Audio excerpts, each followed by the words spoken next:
Thank you very much for joining us here this morning. We have Detective Sergeant Al Coulter of 31 Division to provide details in regards to an arrest and an ongoing investigation.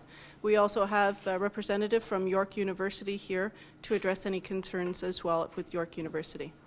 Detective Sergeant. Thank you, Wendy. Ladies and gentlemen, I'm here to update you on an investigation that occurred at York University on the 18th of February. There was a shotgun blast through a student residence door at that time, very early in the morning. It was about actually 40 or 50 minutes after this resident student had called the police and the York security. We were all en route at the time, and the shotgun blast went through, and a 911 call was made shortly after that. I want to tell you that when we got there and investigated this incident, 31-year-old graduate student doing research for York University was the target residence. We had no idea, and neither did she, know who was the possible perpetrator for this case. We had a big job ahead of us. We had video to look at. We had canvas to do.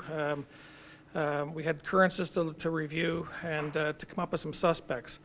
I've got to tell you that I wouldn't be here today with such an early arrest and news of such if it hadn't been for the York University Security and the York University Housing Department. Were instrumental in assisting us with this investigation. This investigation has culminated in an arrest of Andrew MacDonald, a 35-year-old student in first-year law at York University. He has, in our opinion, that so far we have no connection between him and the victim. We've charged Andrew MacDonald with a number of charges. He's before the courts this morning. We're asking for a remand till Monday. We're asking for a number of conditions, but mainly we're asking for a remand because there's a lot for us still to do. We're conducting a lot of interviews. I've had a dozen officers working on this since last Saturday. Still a lot of interviews to do. I'm asking for anybody that can tell me any information about Andrew MacDonald to please come forward, call me at 31 Division or call Crime Stoppers. We'd be very interested in talking to them as well. The charges that we've laid so far on Mr. MacDonald is 3 counts of mischief, 2 counts of attempted break and enter, discharging a firearm endangering life, careless use of that firearm, weapons dangerous, contravention of storage regulations, and possession of burglar's tools.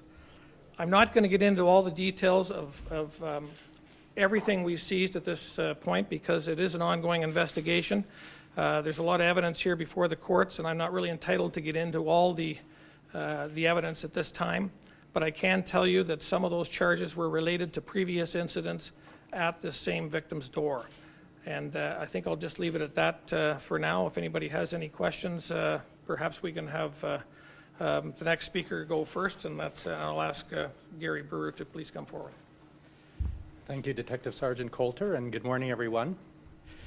First, I want to express our sincere thanks to the Toronto Police Service for moving so quickly to apprehend and arrest a suspect. As soon as the incident occurred, York security staff and Toronto Police collaborated, sharing resources and information that contributed to this swift result. I'd also like to thank and acknowledge York Security Services and housing staff for their diligent efforts and full cooperation with Toronto Police over the past few days. It is deeply concerning to all of us that the alleged suspect, a member of our student community, has so seriously compromised the safety of everyone at York. I want to assure everyone that the safety and well-being of all our community members, students, faculty, and staff is paramount at York. York is a community of nearly 60,000 people, a small city, and we face all the same issues as society at large. Unfortunately, incidents happen. That's why the university has and continues to be committed to safety, the safety of our community, and why we continually review and invest in safety enhancement. Going forward, we will continue to work closely with Toronto Police Services as their investigation continues. As we learn more about the situation, we will, of course, review any new information and identify opportunities for further enhancements of safety at York University. The President has asked me, as I'm the chair of the university's Management Safety Committee, to have a report delivered to him within 90 days. Thank you. We have no connection at this time. That's part of our ongoing investigation. That's one of the reasons we've asked for a 3-day remand. The victim does not know of anybody that would want to cause her any harm whatsoever. Been in that residence for, I think, almost 3 years, since 2008. So there's nothing there. We have, I was remiss in telling you that we have recovered a Remington 870 shotgun, 12-gauge shotgun. We are confident that we've seized the 3 weapons that this individual possessed, and we're confident that we have the right person who did this, even though at this time we see no connection. You said that all the charges, the other charges were related to that same door as well, Correct. but that there is no connection. Part of our investigation, we've looked at that very possibility.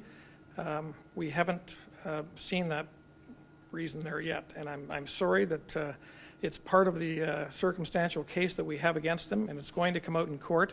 There's a lot of work still to be done on this case, as you can imagine, with the size of the university, with the history of the accused as well. So we're hoping to give you something eventually, but we're not quite there yet. Can you just clarify, 3 weapons seized or just 1? We seized 3 weapons because he owned 3 weapons, and as a matter of fact, we've seized 2 weapons at this time, and another weapon that he has in his ownership is out of province right now, and we're taking steps to retain that very weapon today. Can you tell us what the other weapons are? I can. There's a 22. I think that was mentioned in the first search warrant, that we seized a 22 rifle and some rounds of ammunition. Another weapon that he owns is a 30-06. Looks like a hunting rifle. And he's a law student. He's a law student. Can you run down again how this happened? You said you got a call, or you mentioned something about a 40 to 50-minute window of some sort? The victim in this case had reported initially to York University housing and security. I think the first couple of times it was university's housing, because she had something wrong with her door. Didn't raise any concerns to anybody. This is a university residence. Students will be students. Things happen. Went on from there. The university looked after her and satisfied her concerns. I think we had a third incident where somebody was tampering with her lock, and it turned out we had, by the time this happened, between the 2nd and the, I think 2nd, 5th, 9th, 16th, and finally on the 18th was when the shotgun blast occurred. So we didn't put all this together until after the occurrence of the shotgun blast. We started our investigation, went backwards, and determined that somebody, and we believe it's our suspect, was tampering with her door in some form or other, whether it was keys or lockpicks or whatever it was, tampering with that door. Again, we don't know the reason for that at this point. Thank you very much. This conference has now been concluded.